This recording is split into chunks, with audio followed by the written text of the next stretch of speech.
গত ১৬ আগস্ট আশুলিয়ায় বাসার পাশে খেলতে গিয়ে নিখোঁজ হয় ৫ বছরের শিশু জোনায়েদ। পরে পরিবারের কাছে মোবাইল ফোনে মুক্তিপণের টাকা চায় অপহরণকারী মোরসালিন। মোবাইল ফোনের সূত্র ধরে তাকে গ্রেপ্তার করে র্যাব। তার দেয়া তথ্য মতে জঙ্গল থেকে জোনায়েদের মরদেহ উদ্ধার করা হয়। দীর্ঘদিন ধরে শরীয়তপুরের জাজিরার বড়কান্দি ইউনিয়ন বিএনপির যুগ্ম সাধারণ সম্পাদক খবির উদ্দিনের সঙ্গে জমি নিয়ে বিরোধ চলছিল একই এলাকার আলমাস সর্দারের। এরই জেরে ২৬ আগস্ট রাতে প্রতিপক্ষের লোকজন খবির উদ্দিনকে কুপিয়ে হত্যা করে। এ ঘটনায় পরদিন নিহতের বড় ভাই বাদী হয়ে আলমাস সর্দার সহ ১৮ জনের নাম উল্লেখ করে ২০ থেকে ২৫ জন অজ্ঞাত আসামি করে জাজিরা থানায় একটি মামলা করেন। ২৮ আগস্ট রাতে মামলার ২ নম্বর আসামি আলমাস সর্দারের মাটিচাপা অবস্থায় অর্ধগলিত মরদেহ উদ্ধার করে পুলিশ।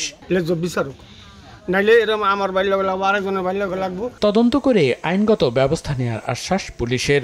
তাদের দীর্ঘদিনের একটা বিরোধ ছিল, লাশ আমরা মর্গে প্রেরণ করছি, সুরতাল প্রস্তুত করেছি এবং পরবর্তী আইনগত ব্যবস্থা গ্রহণ করার জন্য আমরা তৎপর আছি।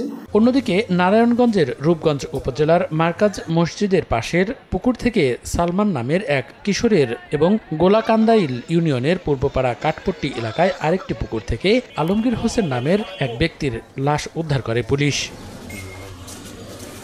মনিরুজ্জামান প্রান্ত, সময় সংবাদ।